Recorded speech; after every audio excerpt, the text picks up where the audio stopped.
When officers arrived at the scene, they found 3 members of what police believe is a West Coast cult. What happens, you get this paranoia when you're in a cult like this, and the leader makes you hate the world but love each other.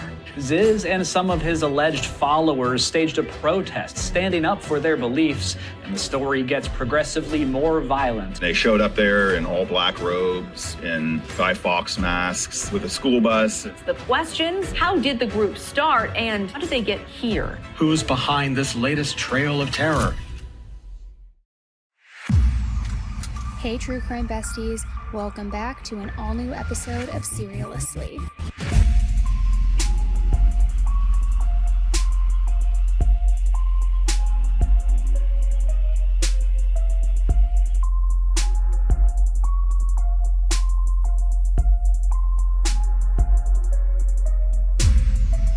Hello, and welcome back to an all-new episode of Serialously with me, Annie Elise, your true crime bestie, here to take you on another roller coaster of a case because, let me just tell you, today's case is wild.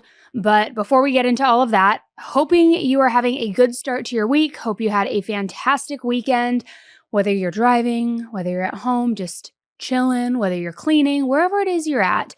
I hope that you're just, mentally ready. I hope that you're in a state of, I don't want to say zen, but maybe zen, just ready to hear the unthinkable and ready to go on this truly twisted roller coaster with me today. Because to say that today's case is a weird one is like the understatement of the universe. It is a case that is filled with everything. I'm talking about an online cult, dead bodies, bizarre beliefs, a true obsession over AI, disappearances, fake identities, and somehow, in the mix of all of that, as if that wasn't odd enough, throw in some Harry Potter fan fiction for a little added sprinkle into it. I mean, it's really wild, but to really understand how this entire insane case unfolded, we've got to go back and start with where a lot of bizarre things really start in today's day and age, and that is the deep, dark corners of the internet. Now, in this particular case, it was a handful of people who got really, really into specific blog posts about philosophical stuff, people's values, how human beings think, the power of computers, things like that. And they really started bonding together over these blog posts. And they believed in this way of thinking that basically rejected human emotions, and it relied on logic for everything. And it was like these very techie type of people, kind of like, a little bit of nerd alert stuff, if I'm being totally honest with you. But pretty much it's kind of like the type of content where maybe you or I would see it and we'd be like, wow, that's really intense. Scroll past that, want to get to my mom talk video or want to get to some prank on TikTok, things like that, where we don't really think too many people would dive into it and just become immersed in it. However, some people who ended up reading these posts didn't just move on like I would or maybe even you would have, but instead they started taking what they were consuming very, very seriously. And then over time, this group of mostly online strangers, they started seeing themselves as the only ones who could truly understand how broken the world is. And they thought that they were the only ones who could fix it. So with that, it led them to some very dark places, and it ended with 6 different deaths across multiple states. So buckle up, because this is the story of how a bunch of online philosophers turned into one of the strangest, one of the deadliest, and one of the most vegan cults that you've probably ever heard of. So this is the story of the Zizians. And today's case starts in Anchorage, Alaska, which maybe not exactly where you would expect the seed of an online cult to really be planted and spark into fruition. But that's where the person at the center of all of this got their start. And that person was Jack Lasota, a transgender woman who now goes by Ziz, a name that kind of started out as her online alias. Now, Jack grew up in Alaska and was, by all accounts, incredibly smart. I mean, think studying computer science at the University of Alaska, doing research on computer processors, even interning at NASA. And Ziz had the kind of brain power that you would expect to land someone in Silicon Valley working for Apple or some sort of tech thing, or maybe even SpaceX, who the heck knows. But after college, Ziz started grad school, but didn't stick with it. Instead, she dropped out and she moved to the Bay Area around 2016.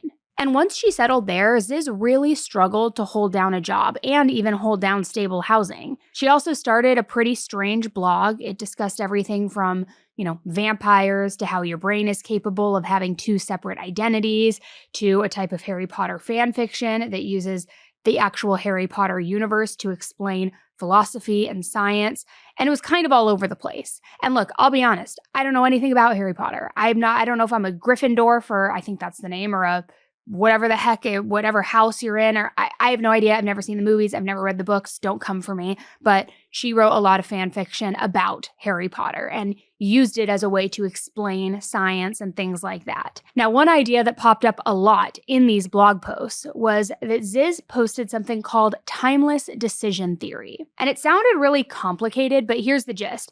Basically, if somebody crosses you, you don't wait. You hit right back immediately, and you hit them harder than they ever hit you in the first place. And that doesn't mean physical. It can be, emotional, mental, whatever it is, however somebody crosses you. And the goal in doing this, striking back harder and immediately, is to make people think twice before messing with you in the future. So, pretty bold, and I don't know, maybe I'm just a passive person, but feels kind of aggressive, a little bit. But eventually people started finding Ziz posts online, and some people started agreeing with her, and slowly it started to build this community of online friendships. And then it started to build from there, where if you really now were a part of this online community and you really were passionate and believed about the stuff that was being put out there, you were welcome to join the conversation in a deeper way, and you could then refer to yourself as a Zizian. Now, to be a Zizian, you also needed to be a very strict vegan. Not just no cheese, no eggs, not something like that, but very, very vegan. So much so that some of them believed that eating meat was essentially the same as committing mass murder, which again, feels very, very extreme to me, but what do I know? Now, there were even some blog posts put out there arguing that killing a meat eater could actually be justified, because according to Zizians, if the meat eater was dead, then it was ultimately preventing more future harm from being done, which I guess I could theoretically understand that for a moment. And before you guys get carried away and clip this a million ways to say that I'm justifying murdering people who aren't vegans, let me just explain. I could understand where somebody could think or get to the place of, oh, if this person eats steak all day every day and they die, then it saves the cow's life. But then it takes you to the bigger conversation of the circle of life, animals, sustainability, all these things. But, I'm not here to get philosophical with you. That's not my forte. That's not my area of expertise. I'm just saying, not that I would ever get to the point of thinking that that makes enough sense to where I'd be like, yeah, so we got to kill that meat eater. But I could see where possibly the entry point of justification came in, even just a tiny bit, even just squeezing it in a little bit. Now, another huge focus that was central to Zizian ideology was artificial intelligence. Zizians believed that if we built artificial intelligence in the wrong way, that it could completely just wipe out humanity, which they're not totally wrong, right? It is scary. Who knows where we're going to go with AI? But they got a little bit more extreme with it, because they then started to convince themselves that they were the only ones who were thinking clearly enough to stop what was happening, to stop what was coming down the pike with AI and with people who eat steak and order a cheeseburger, things like that. So basically, to sum it up, in order to be a Zizian, you had to be an anarchist, you had to be pro-transgender rights, you had to be cautious about AI, you had to never eat any sort of meat or use any type of animal products, and you also had to learn how to do something called unhemispheric sleep, which that's the first time I've ever heard that term, but apparently it's where you literally sleep but half your brain is still awake. And I'm sure that is very difficult to do. I'm sure it's as hard as it sounds, but you had to be able to do that too. And as you can probably guess, not many people know how to do that. Not many people even know what it means. So at that point, for those few who could or who claimed that they could, they developed this sense of being the chosen ones, the ones who had all the answers. And it started to seep into every single part of their lives, including how they should be living every single day. Which I'll just say it. Anytime somebody refers to themselves or a group that they are a part of as the chosen ones or the chosen few, you are in a cult. You are in a cult. I am going to throw it out there and say it with my chest be careful. Now, as these blog posts that Ziz wrote about continued to grow in popularity, so did her following, as many cult leaders do. And so did this whole way of life that the Zizians had. A lot of people who ended up getting involved were living in the San Francisco area, which, by the way, is one of the most expensive places in the country. So at one point, while Ziz had been living on a 90-foot long tugboat that she had hauled down from Alaska, later an entire group of Zizians ended up parking their trucks and buses on a piece of land north of San Francisco in Vallejo, essentially kind of building their own little compound that was off the grid. And I want to quickly touch on how this group worked. There was no real hierarchy. I mean, yes, Ziz was basically the founder, but it's not like she was worshipped like these other cult leaders, or that there was some sort of religion aspect to it. The Zizians pretty much all communicated online and through blog posts. They also talked through Discord chats, shared Google Docs, but it wasn't like normal cult groups like FLDS or what is the other one I'm thinking of, NXIVM or things like that, where it's a lot of these gatherings, and I don't know, it just was a little bit different. It had more of an online central kind of basis to it. Some of the members didn't even know each other in real life. A few did, but not all of them. And what's also really surprising, or I guess not too surprising depending on what you think, but before getting sucked into the Zizian group, a lot of them were doing totally fine in the outside world. Most of them were highly educated, they had advanced degrees in science, math, or engineering, they worked in tech or finance, and they made good money. It also wasn't a huge group by cult standards. I mean, at the group's peak, there were an estimated 30 to 50 people involved. That's it for the whole worldview of Zizian. And it kind of sparks the question, right, of when you are someone who is seemingly accomplished on the surface and you have everything going for you, you're well educated, how do they get sucked into these groups? Is it because the group leader finds a tiny little weakness to exploit? Is it because the aspiration of this ideology is so extreme and enticing that they just kind of I get zeroed in on it? I really don't know. But before we go any further, and trust me, there is still a lot to get into, I do want to pause for a second and ask a question that a lot of people are still debating, which was, are the Zizians actually a cult? Or were they just like-minded people who met on the internet? And it's not a cut and dry answer. It's really not, because on the surface, the Zizians didn't fit the classic image that most of us picture when we hear the word cult. There were no matching outfits, no isolated compounds in the woods, no leader demanding loyalty or, as we like to see often, sexual favors in exchange for some sort of salvation. Also, nobody was physically recruiting other people. They just happened to stumble upon each other online, whether it was in comment sections or maybe even chat rooms, and then just kind of slowly go down that rabbit hole together. And people could leave the group whenever they wanted. And as far as we know, there also wasn't any sign of any sort of financial exploitation, which we know is very, very common in traditional cults. But then, on the flip side of that, like other cult groups, a lot of members did start isolating themselves from their families and friends. And the person at the center of all of this, Ziz, she had a lot of influence. Now, there's no public evidence that Ziz ever told anyone directly that they needed to commit violence. However, her blog posts would often talk about people who, quote, didn't contribute value, and suggested that, logically, death could be a reasonable outcome in some cases like that. And for the people who were already very deep in it, that kind of language could really shift how they saw the world, and how they saw the people in it. So some people see the Zizians as more of this fringe philosophy or even a fan base that eventually went too far. I mean, at the very least, it is a textbook example of online radicalization and how ideas in certain blog posts can just truly spill over into real life with very real consequences. Because in the beginning, the Zizians just had shared some beliefs that they bonded over. They hadn't even really been a real problem for anyone. They weren't a thorn in anybody's side. But that all started to change in 2019. That year, Ziz got arrested at a protest outside a Northern California retreat center. The center was holding an event for people who were involved in an organization called the Center for Applied Rationality. And a few of Ziz's close friends were also there too, including a girl by the name of Emma and a guy, Alexander. Now, according to Ziz and her friends, they were protesting what they claimed was sexual misconduct within the group at the retreat. Basically, they felt like this group was against trans women.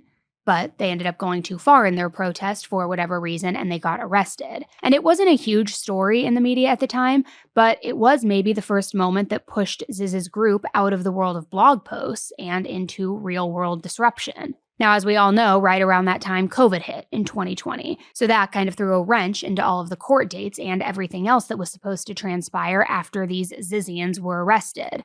So from the time it went down until 2021, there was kind of this super messy legal back and forth. The cops claimed that the Zizians had weapons on them during that protest, but they all denied it. Then, the Zizians filed a civil rights complaint saying that they were victims of excessive force. They started blogging about it constantly. They started accusing the police of filing false reports, and it was just very, very messy. Then, in 2021, when it finally came time for some actual court dates, the Zizians had turned against their own legal team. And not long after that, their accusations of harassment and torture were completely tossed out. So basically, the Zizians were kind of popping up in more and more bizarre situations, but nothing, absolutely nothing compared to what happened next. Because in 2022, things took an even weirder turn when Ziz suddenly died under very mysterious circumstances. In August of that year, Ziz was allegedly involved in a nighttime boating accident in the San Francisco Bay. A full-blown Coast Guard search was launched, too, and 167 square miles were covered looking for her body, but they didn't find anything. So Ziz's family and everybody else assumed that she had drowned, that she had died. Her obituary was published in her hometown in Alaska, and eventually Liz was declared legally deceased. But still, even after Ziz had died, the group that she founded continued on. And whether it was a cult or not, the results were the same. Because even more people ended up dead. People that did not deserve at all what happened to them.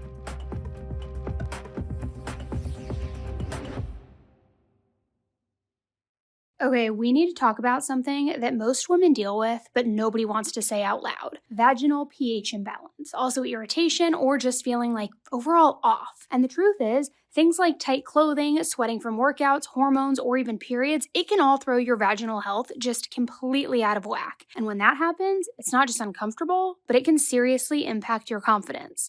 That's why women everywhere are talking about Urovaginal Probiotic from O Positive. Uro is a probiotic blend designed specifically to support healthy vaginal pH, also to maintain vaginal flora, promote a healthy, everything, all things vaginal, and it's formulated with strains backed by research, plus additional compounds that help those probiotics actually do their job. And the stories that women are sharing, they are wild, from like newfound confidence to feeling more balanced, even to intimacy, suddenly feeling way less stressful. If you've ever dealt with irritation or imbalance, you already know how big of a difference the right support can make and how it can make you feel more confident and just more like you. So take proactive care of your health and head to opositive.com/AE and enter AE at checkout for 25% off your first purchase.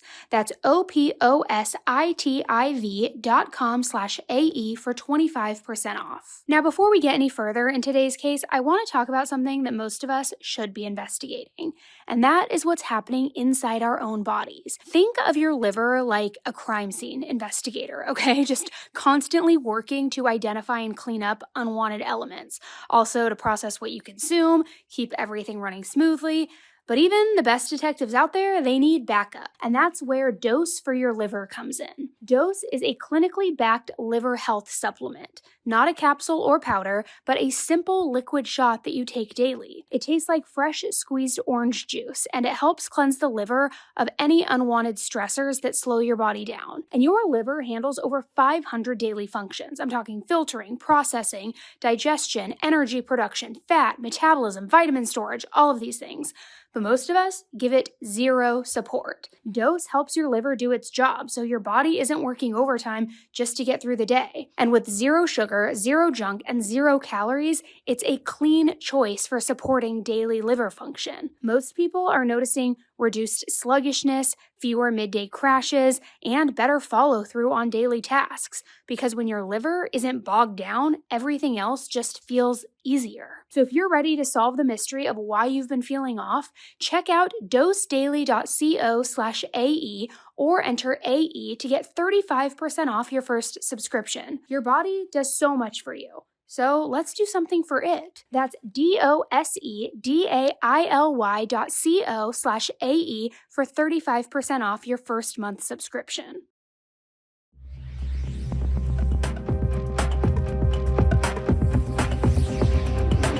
Now, as we know, not every cult will jump straight to murder.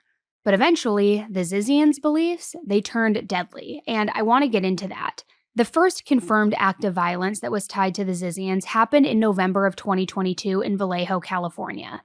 Now, Vallejo is a waterfront city that is about 30 miles northeast of San Francisco. You may know about it from the Zodiac Killer, things like that, but it's not exactly a sleepy town. It's not a huge urban center either, though. It has just over 120,000 people. And it's the kind of place with both working class neighborhoods and new money mobile home parks and people who have owned property for decades. So one person with ties to the area was Curtis Lind, an 80-year-old guy who owned a few properties around the greater Vallejo area.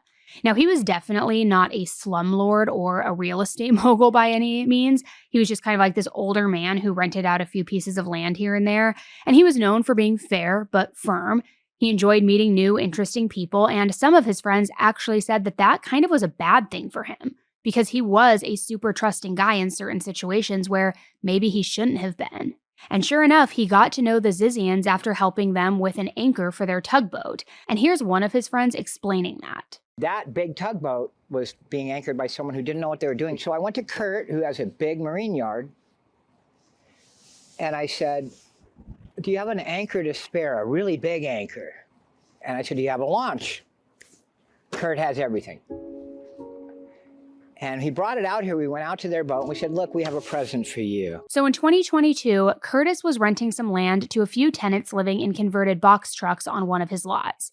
And by box trucks, I mean that basically they were like these souped up trailers, kind of like how van life is a big thing now. They were doing with box trucks as well, just converting these trucks. And two of those tenants were 21-year-old Suri Dow and 27-year-old Alexander Leatham, both of whom were connected to the Zizian community. Alexander was more active online. He posted in forums and he shared a lot of the group's more extreme, logic over emotion type of ideas. While Suri, on the other hand, was quieter publicly, but still very deeply involved in the group. According to some neighbors, both of them seemed extremely smart, but apparently they had become very paranoid and very agitated, especially because Curtis was trying to evict them. As it turns out, the Zizians, who had been staying on Curtis's land, hadn't paid rent in several months, and there had also been some complaints about some strange behavior and extra people showing up and living there without permission. But the eviction process was going extremely slow because there are a lot of different housing protections in place, especially here in California. But then one morning, things took a very violent turn. On November 13th, 2022, Curtis was asked to come by and check on a water leak in one of the Zizian trucks. But when he got there, he was suddenly ambushed. And what happened next is mostly based on two accounts: Curtis himself and a longtime friend, Patrick McMillan, who was also 80 years old at the time and lived nearby. Now, Curtis said that when he stepped inside the trailer, he was immediately knocked unconscious. Then he was stabbed and beaten by multiple people. He says that he totally blacked out and that when he came to, he was surrounded by this group of people who were all trying to kill him. He also said, get this, that he had a samurai sword just impaled in his chest. He also had a very serious head injury and one of his eyes was very badly damaged. Yet somehow, despite all of that, he somehow miraculously managed to reach for a gun that he had on himself and he fired in self-defense. So he shot and killed one of his attackers, who, sure enough, was Emma. Remember, we talked about Emma earlier as being one of the friends, and she was also a part of the Zizian group. He also injured somebody else before ultimately running out of ammunition. Now, Curtis's friend Patrick, he didn't see the stabbing happen, but he did hear all of the commotion. So he opened his door and he found his friend outside stumbling, bleeding, completely disoriented, and with this freaking sword sticking out of his body. He called 911 multiple times, begging for help, and in one of those 911 calls, you can even hear the panic in his voice as he describes Curtis's condition. He tells the operator, he's been stabbed, he's bleeding everywhere, he's been beat up bad. And I want you to take a listen to Patrick recounting what happened to his friend. Basically, what led to it was the idea, I think, that these transgender, homicidal, computer scientist vegans thought that they could get away with not paying him any rent by killing him. And they jumped him and tried to chop him up and dissolve him in a tank of lye was their intent. Now, thankfully, Curtis survived the attack, but he did have to spend a month in the hospital, and he actually ended up losing his right eye. Unfortunately, though, there was no surveillance cameras around that area that captured this brutal attack, so it really became a case of he said, she said, with attempted murder on the table. Still, though, it was enough to arrest the surviving Zizians who were a part of this attack, Suri and Alexander. Now, when the cops started investigating this incident more, they found that the Zizians who were living on that property had a stockpile of knives, also swords, and all sorts of weird weapons. They even had chemicals that had been mixed and ready, just prepared, on standby, which they thought it was possibly to try to dissolve Curtis's body after the fact. Which that's so crazy when you just step back for a moment and think about it, cult or not. You have this group of 20-year-olds, 20-something-year-olds, trying to kill a senior citizen, using samurai swords, possibly using a chemical to dissolve his body after the fact. I mean, thank God Curtis had this gun and was able to use it in self-defense, because this could have been a very, very different outcome. So Suri and Alexander were arrested and charged with attempted murder for the attack on Curtis, and also for the death of their friend and fellow Zizian, Emma. And even though it was Curtis who had pulled the trigger and actually shot and killed Emma, prosecutors argued that Suri and Alexander's actions are what caused the chain of events that led to her death. So, because of that, they could be held responsible for it. And at the time, the whole thing was kind of treated as a very disturbing but isolated incident, a disgruntled landlord against their tenant, that kind of dispute, just again, very siloed and isolated. But then, just a few weeks later, something even more insane happened in the Zizian circle. On New Year's Eve in 2022, the Philadelphia suburb of Chester Heights in Pennsylvania was filled with people who were all getting ready to ring in the new year with their family and their friends. And inside one of the homes in that suburb was Richard and Rita Zajko, a retired couple living in their 70s who had lived in that home for decades. Neighbors described them as warm, very private. Rita was very friendly, very active in the community, and Richard was always fixing something, kind of keeping their home nice and ready, and nearby rental properties also in good shape, and just really kind people. Just passing, going for walks as a family. He was always outside cutting his grass or cleaning the leaves, or they always had impeccable Christmas lights every single year. Richard and Rita had adopted their only daughter, Michelle, as a baby back in the early 90s. And for most of Michelle's childhood, she was just like the apple of their eye. They absolutely doted on her, adored her, and loved her. But as Michelle grew up, her relationship with her parents became more complicated. See, Michelle was super creative and very, very smart, but she was also a little offbeat. In high school, she called herself an art nerd. But at home, things were very tense, so much so that at one point, Michelle wrote that her parents had forced her to eat meat and had forced her to dye her hair, which were both things that were apparently completely against her values. So to Michelle's family, it was nothing more, than teen rebellion, a teen acting out and trying to find her own place in the world.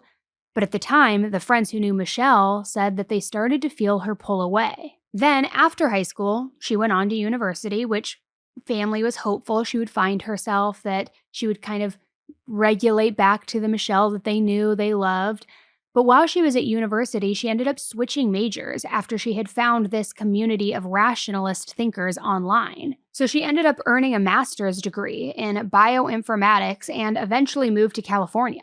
And sure enough, when she made that move, she got involved with the Zizian group. And online, she defended their beliefs and she spoke very highly of Ziz. So going back to New Year's Eve, by New Year's Eve of 2022, Michelle hadn't seen her parents in almost a year. And the truth was, she never would again. Because around 11:30 p.m., a neighbor's Ring camera caught a car pulling into Richard and Rita's driveway. Then, a few minutes later, someone inside the house shouted, "Mom!" Then, "Oh my God, oh God, oh God!" And 9 minutes after that, 2 people were seen leaving the house and driving away. Now, to this day, the identities of who went into that family's home that night, it still remains a mystery. But 2 days later, on January 2nd, 2023, police entered the home and they discovered the bodies of Richard and Rita. Rita had been shot once in the back of the head, and Richard had been shot in the temple. Only 2 bullets were fired, but both of them were deceased. Now, inside the house, the investigators found Michelle's ID, which they thought that could be a crucial piece of evidence in this investigation. They used it to start tracing her movements and her location, and they found her all the way up in Vermont. Now, when they found her, Michelle was cooperative with the police, and she gave them a voluntary interview. She claimed that she hadn't even been to Pennsylvania since before the pandemic, and that she hadn't seen her parents since early 2022. But later, she admitted that her mom had texted her just hours before the murders about a savings bond that Michelle could cash soon. So initially, it seemed like while Michelle was trying to kind of give off the vibe that she and her parents were estranged and hadn't seen each other in a long time, the reality was they were definitely still in touch with one another. Michelle wasn't arrested, but it is safe to say that she was on the police's radar because the cops also learned that she had legally purchased a Smith & Wesson handgun in Vermont a few months earlier. And the same kind of ammo that had been used for that gun was the type of ammo that had been used in the murder of her parents. And sure enough, when the police took a closer look at Michelle's gun, they had noticed that it had recently been cleaned. Still, though, without any hard proof placing her at the scene in Pennsylvania, states away, no charges were filed. But like I said, Michelle was definitely still on the investigators' radar because they wanted to execute a search warrant. They wanted to see what else they could figure out about this situation. Now, the warrant finally came in at the end of January 2023, so a few weeks after the double murder. And after the warrant came in, they were able to dig a little bit deeper into Michelle. Now, by then, Michelle was staying at a hotel in Pennsylvania along with another Zizian follower named Danielle Blank. So the police arrive, they are there to serve and execute this warrant, and when they arrived, what's very, very interesting is they found Michelle in her room, Daniel hiding in the bathroom with the shower running, and they also found a third person there, none other than Ziz herself. Ziz was alive, she wasn't dead. It turns out she had faked her drowning and her death. It was all just this huge ruse and bigger attempt to be as off-grid as possible. Meanwhile, she had continued building her online group, and she had fooled everyone. For a while, anyway, people thought she was dead. She was legally declared dead. But sure enough, now, here Ziz was, in the flesh.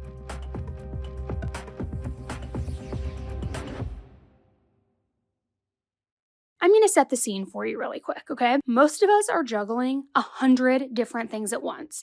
Work, family, errands, routines, recording like me, and somewhere in all of that mix, we're also supposed to have the time and the energy to show up and actually be productive. Coffee does help, yes, caffeine does help until it doesn't. I mean, the jitters, the crash, the stomach issues, it's kind of like the caffeine gives with one hand, but then takes with the other. Now, the real problem is most of us don't have the time or desire to research supplements or mix powders and potions just to upgrade our morning routine. We want something simple that fits into the day that we already have going, not another task on the to-do list. And that's where Everyday Dose steps in. It's like your morning coffee, but smarter. It tastes just like coffee, but it's enhanced with collagen protein, nootropics, and functional mushrooms like lion's mane and chaga, ingredients that support focus, brain function, and sustained energy, all without the crash or jitters. And it takes literally about 30 seconds to make. Nothing complicated, nothing extra, just a quick swap that does more for you than your normal cup ever could. Get 45% off your first subscription order or 30 servings of Coffee Plus. You'll also receive a starter kit with over $100 in free gifts by going to everydaydose.com/AE or entering AE at checkout. That's everydaydose.com/AE for 45% off your first order. Let me just ask you something. If you could stop somebody from breaking in before they ever got inside, why wouldn't you? most old school security systems only go as far as like pointing out when somebody's already in your house. And hello, at that point, it's like way too late. The crime has already happened. But Simply Safe is different. It's proactive with a double layer of defense designed to stop crimes before they start. First, their AI-powered cameras spot potential threats when they're outside. Then, live agents actually talk to the person through the camera, letting them know that they're on video and that the police will be dispatched if they don't leave, if they don't get the heck out of there. They can even trigger a really loud siren or spotlight right directly on them. So that's how you stop a crime before it even starts. And here's what makes it even better. There are no long-term contracts and no hidden fees. You can cancel anytime, which that flexibility is part of the reason that Simply Safe has been named Best Home Security System by US News and World Report for 5 years running. Plus, there's a 60-day money-back guarantee, so you can try it out and see the difference for yourself. And this month only, you can take 50% off any new system. This is one of the best prices that you will ever see for Simply Safe, so don't miss it. Just go to simplysafe.com/Annie. Again, that's simplysafe.com/Annie and lock in your discount. There's no safe like Simply Safe.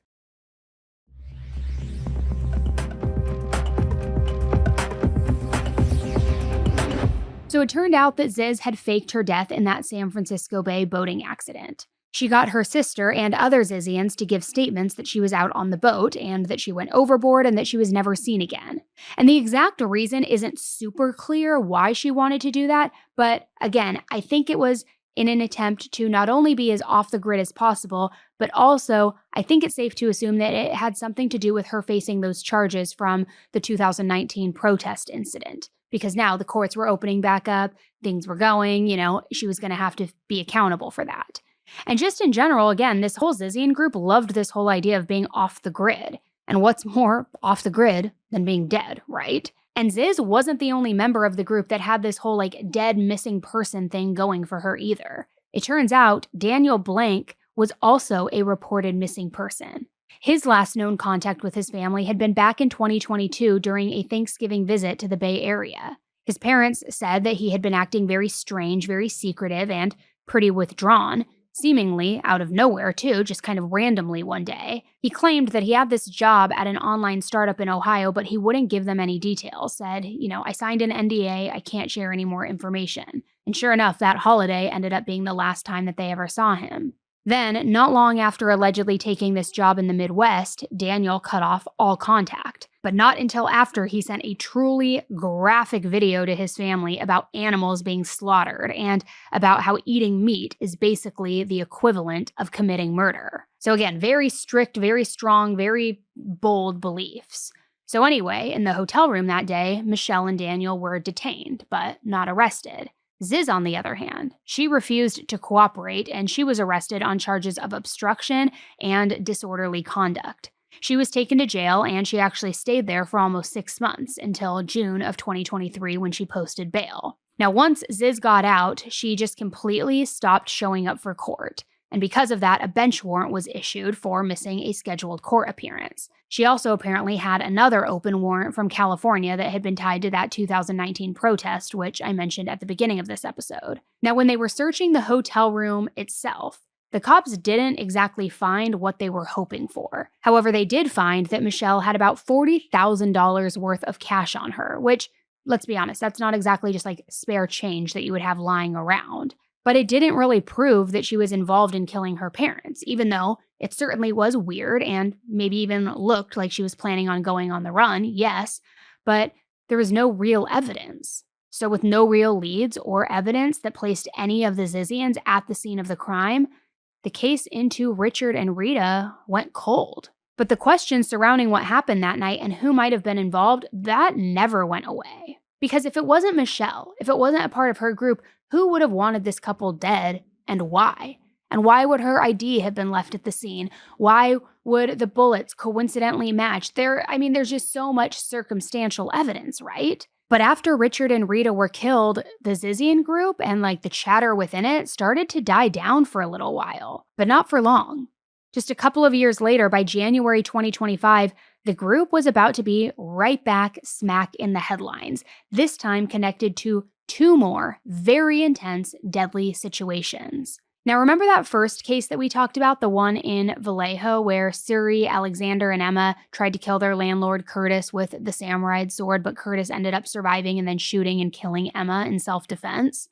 Well, by the start of 2025, that case still hadn't gone to trial yet, but it was moving through the court system, and it looked like the trial was getting ready to start. So that meant that Curtis, who was now 82 years old, was going to be a key witness in this. He and his friend Patrick, the guy who called 911 to report the attack, were the only witnesses who could tell the full story of what truly happened that day. But sure enough, just weeks before he was expected to testify, something truly unthinkable happened. On January 17th, 2025, Curtis was attacked again. Now, ever since the original incident in 2022, Curtis had been living in fear. He actually ended up moving out of Vallejo entirely, and he had been mostly staying with a friend in San Mateo County, which is about an hour south of San Francisco. He still owned the property where that attack went down, and he would occasionally return to check on it or handle issues if they popped up, but he had actually been trying to sell it and offload it. He didn't want any attachment to that area anymore. And anytime that he did go there after the attack, he always made sure to carry a gun, admitting to his loved ones that he was just scared. He was terrified to go alone. So on January 17th, 2025, at around 2:30 p.m., Curtis was out just going about his day. He had been near another property that he owned, different from where the attack went down. And as he was just standing there, standing outside on the sidewalk that day, someone walked right up to him and stabbed him in the neck in broad daylight. And by the time an ambulance arrived, Curtis was dead. Now, the attacker was wearing a black beanie, a mask, dress pants, and a purple shirt, and witnesses described the suspect as an Asian male. So police launched an immediate search, and they even brought in California Highway Patrol helicopter to scour the area. However, the suspect managed to slip away and evade the officers, which Curtis's friends and family were absolutely devastated. They had described him as kind, generous, a little idealistic. He had this big heart for the community, always wanted to help people. He also loved boating. He would pitch creative ideas to help the homeless situation. He's saying, we could use old cruise ships as shelters, things like that. And Curtis never imagined that his life would end the way it did, just being targeted twice. And the timing of Curtis's death raised some serious questions, right? Like, could the Zizians have been behind this second attack as well? And if so, was it because their plan was to stop him from testifying? I mean, after all, he was the main witness in a murder case that had gone wrong, and he was about to testify as the trial was about to start. But while the police were scrambling for leads in California and searching for Curtis's killer, another violent act was about to unfold 3,000 miles away in Vermont. January 20th, 2025 started out like any other day for David Christopher Milland, a 44-year-old U.S. Border Patrol agent who was working near the U.S.-Canada border in northern Vermont. Now, he went by Chris for short, and Chris was a veteran of both the Air Force and his current Border Patrol job. He had once even worked security at the Pentagon during 9/11, and he had spent the last decade of his life patrolling the northern U.S.-Canada border. His friends and coworkers all described him as humble, dedicated, just extremely kind. And I know a lot of people have this idea probably of what it's like working Border Patrol and how it probably is super intense all the time. And don't get me wrong, I'm sure it can be. But most of the days, especially at this northern border, were essentially pretty uneventful and pretty peaceful. Agents would spend most of their time just checking IDs, responding to alerts, monitoring crossing points. Violence was very, very rare, not the norm. But January 20th, that was different. Because that day, Chris pulled over a Toyota Prius on Interstate 91 in a town just about a half hour south of the Canadian border in Vermont. And it was supposed to be just a standard stop. Apparently, authorities had reason to believe that one of the passengers in the car might have an expired visa, which kind of begs the question, okay, well, who was in the car? Why was that an issue? Well, inside the Prius that day was 21-year-old Teresa Youngblood. She's from Washington State, and she also had a friend with her named Felix Bauchold, a German citizen who now identified as a woman and used the name Ophelia. So both Teresa and Ophelia were already on federal law enforcement's radar because just a few days earlier, a hotel employee in Vermont had reported seeing the pair dressed in full tactical gear, Obviously not something that you normally see every day. And I'm talking about black clothing, body armor, visible firearms. They were also apparently carrying night vision equipment, a ballistic helmet, dozens of rounds of hollow point ammo. I mean, just something that is definitely scary.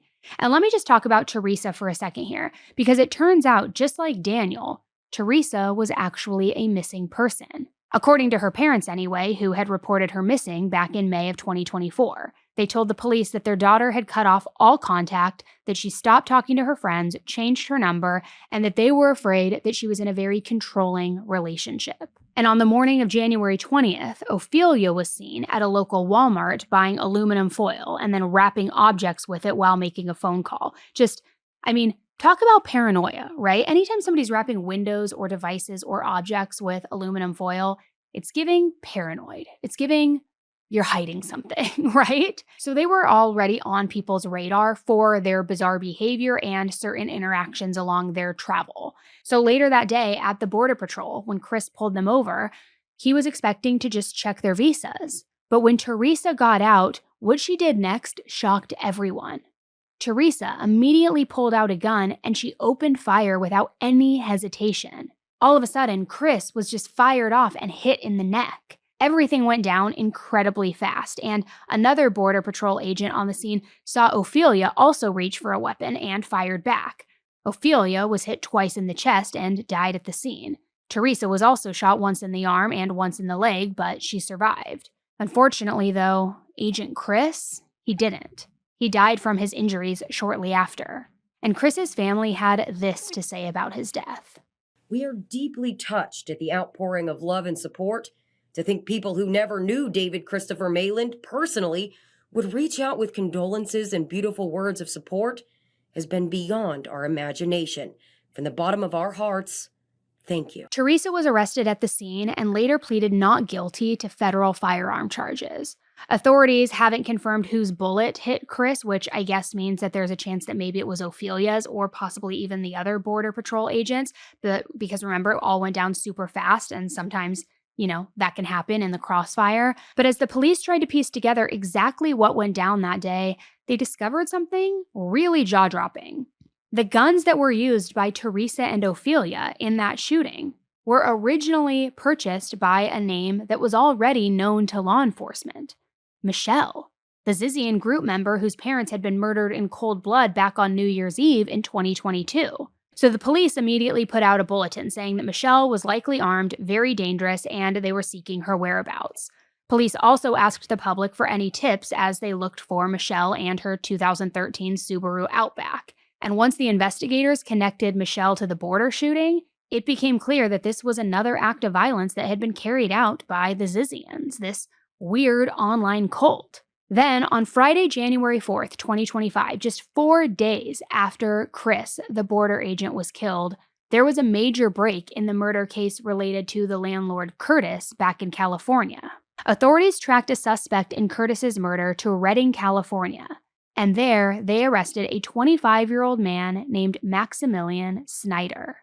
And you probably guessed it by now, Max was also a confirmed Zizian follower, and as it turns out, he was also the boyfriend of Teresa, the same woman who had just been arrested in connection with that deadly stop in Vermont. Now, Max, like several others who were caught up in the Zizian world, had a very impressive resume. He had studied computer science and philosophy at Oxford University, which is one of the most prestigious schools in the world, and had just this incredibly bright future ahead of himself. But when Max was arrested, he was charged with first-degree murder and with special circumstances attached.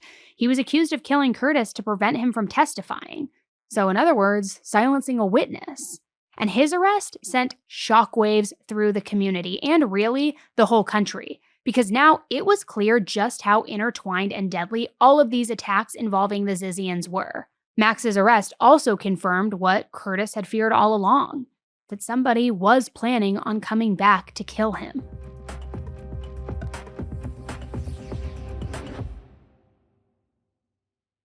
The holidays come with a lot of amazing food traditions, like rolls, brunch spreads, sandwiches with leftovers in the mix, but they also come with that little voice kind of asking you, is this going to completely derail me? How many carbs are in this? Well, Hero Bread was created for people who want the classics without the sugar bomb. Hero Bread looks, tastes, and feels just like the bread that you're used to, but it's made totally differently. 0 to 5 grams of net carbs, no sugar, and high in fiber. The texture is super soft and fluffy, not the cardboard vibe you get with like some bread alternatives. And it's not just sliced bread that they have tortillas, buns, bagels, dinner rolls, small batch drops that everybody stalks and waits for like me, like their croissants and their hero noodles. And what makes this so useful and so great is that it fits into real meals that people already eat. Think breakfast sandwiches with protein, French toast on a Sunday morning, or just replacing the one item on your plate that sends everything sideways. Same comfort food, different macros. And Hero Bread is offering 10% off your order.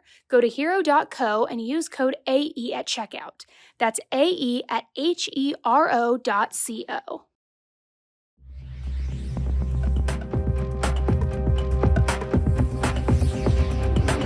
Now, I do want to clarify that right now, at least at the time of this recording, prosecutors have not accused Teresa of being involved in Curtis's murder.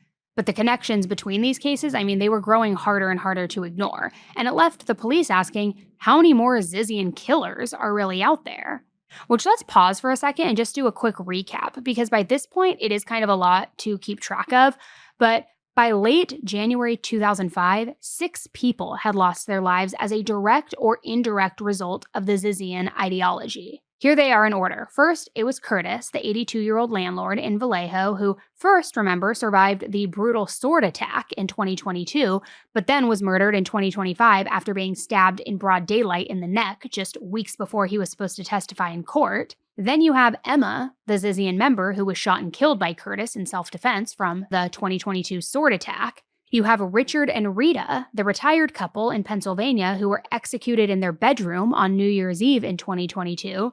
Their daughter Michelle, who is a known Zizian, remains a person of interest. You have Chris, the U.S. Border Patrol agent who was killed during that traffic stop in Vermont when Teresa allegedly opened fire on him. And then you have Ophelia, the Zizian who was in the car with Teresa during that stop who was killed by law enforcement after she had reached for a weapon. And while arrests were finally being made, the scope of what had happened and what might still be uncovered was overwhelming.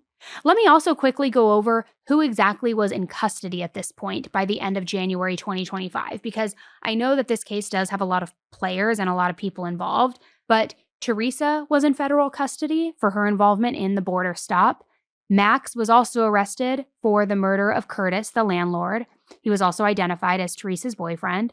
Alexander, who had already been charged in the 2022 attack on Curtis with the sword, and then Suri, who was also charged in that attack and is believed to have helped. Yet, despite the growing list of suspects, no one had been charged with the double homicide yet for Rita and Richard. Michelle, their daughter, remained a person of interest, but she was never labeled an official suspect, and nobody had ever been arrested in connection with it. And it's interesting because it seems like all of these members of this group are being arrested, yet Ziz, the one who faked her death, hasn't been connected to any of these murders or crimes themselves, yet she's the leader of this group, right? So was Ziz hiding out somewhere?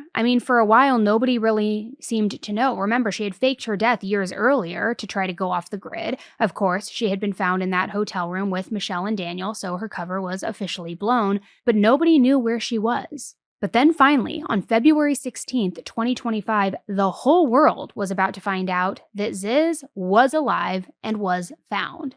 Because that day, Ziz was arrested alongside Michelle and Daniel. Apparently, the 3 of them were found trespassing on private land in a remote area near the border of Pennsylvania and West Virginia. According to court documents, they were dressed head to toe in black. They had approached a nearby resident asking if they could camp on the property for a month. The resident had said no and then called the police, scared, unsure what these people were planning to do, what their motives were, and good on them too, because that would be scary. If somebody just came up to me and was like, hey, can I camp on at your house for a month? And they were dressed in all black, I'd be like, hell no, and I'm calling the police.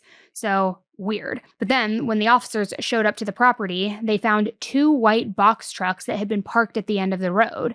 And inside one of them, Ziz and Daniel were there, and they were wearing gun belts loaded with ammunition.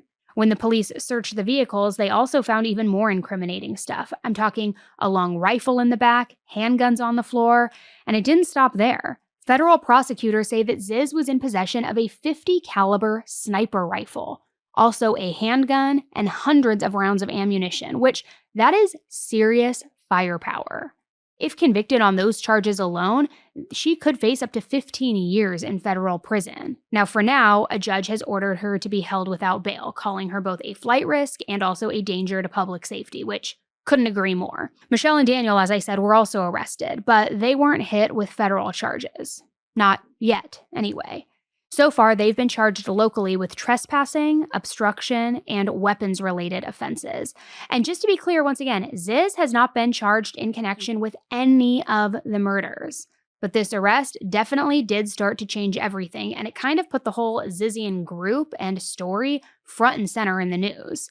But the case still isn't done. There are even more twists and turns because, get this, in June of 2025, a judge finally set a trial date for Suri and Alexander, the two surviving Zizians who were involved in that sword attack on 80-year-old Curtis. That trial was supposed to begin in October of 2025, but has been rescheduled. And if it's anything like the pre-trial hearings have been, we are in for a very wild ride.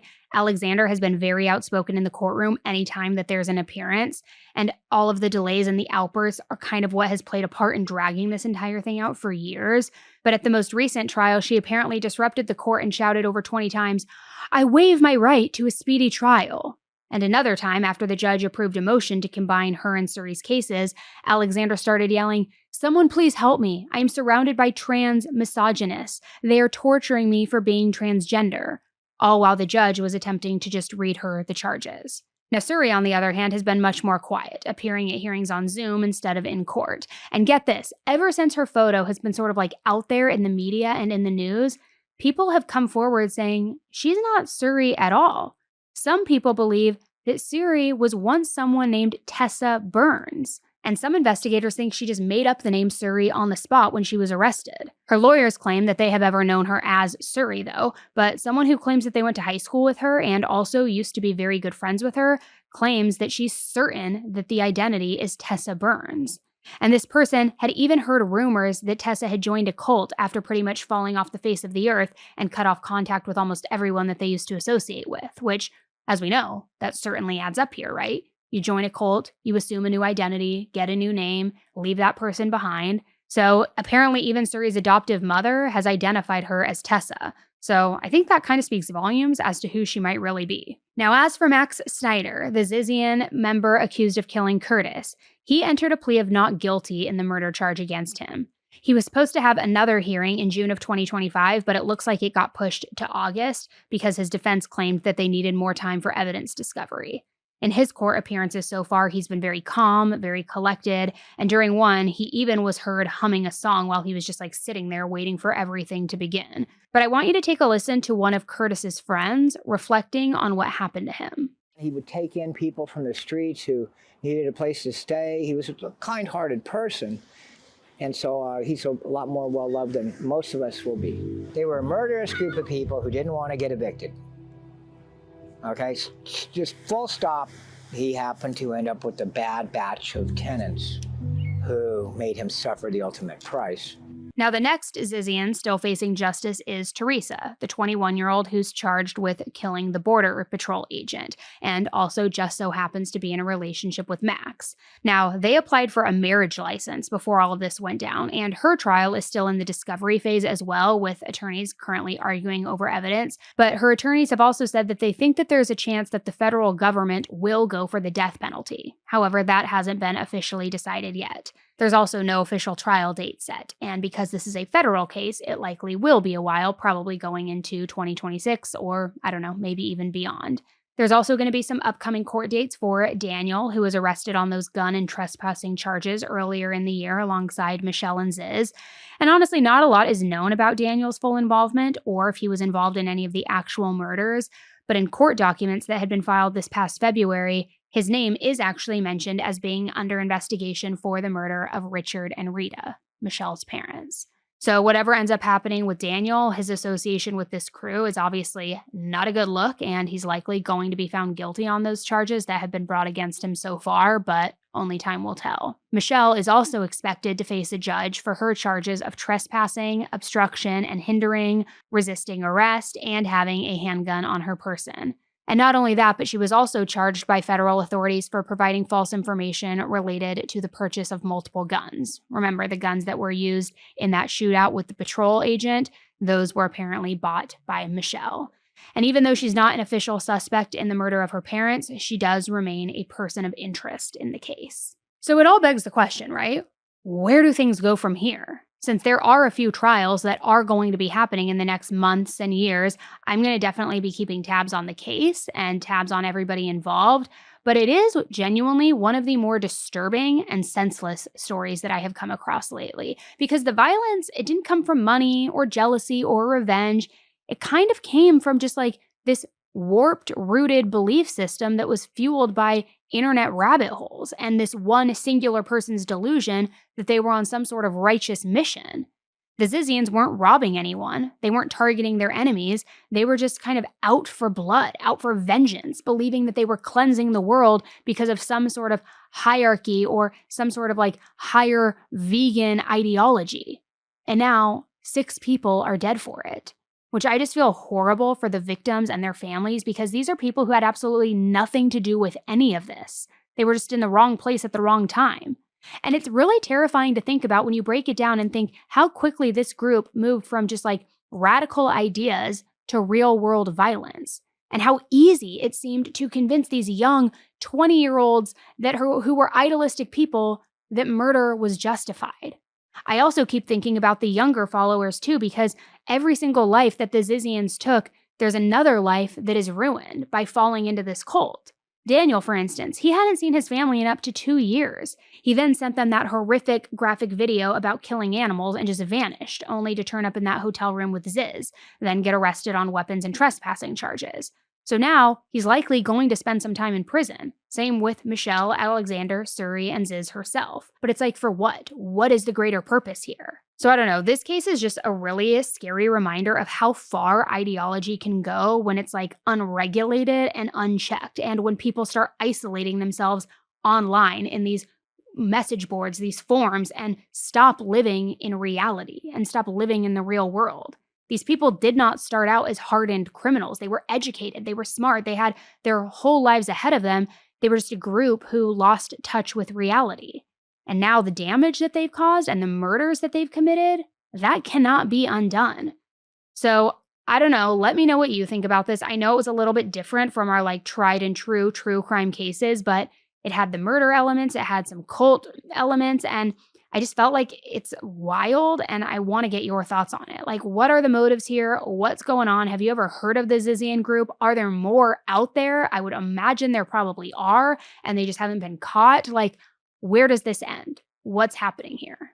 It's kind of freaky. So thank you guys so much for tuning in to another episode of Serialously with me. I will be back with you on Thursday with headline highlights. And don't forget, if you feel like you need more true crime content to binge before Thursday, we also now have the 10 to Life podcast out there with all new episodes every single Tuesday. So you can go listen to that right after this one. All right, guys, thank you so much. And until the next one, be nice, don't kill people, don't join any cults, and maybe stay away from anybody with the name Ziz. If they contact you, if they DM you, if they IM you, stay away. Block them, block them, block them.